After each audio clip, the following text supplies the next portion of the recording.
are conveyed to the tutor.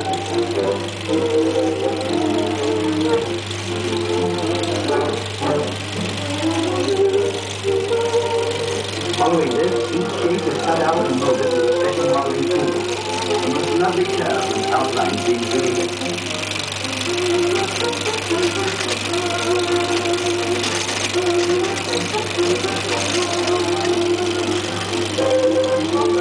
The delicate lines of petals and leaves are then formed with a scriber, these being lily petals.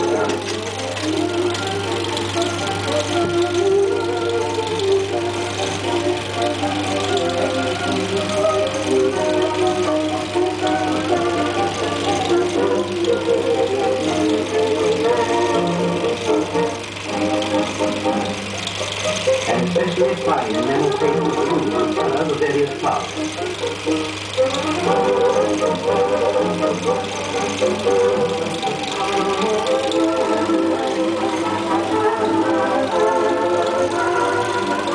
With great ingenuity, the crystal of the flower is formed with steam wax, so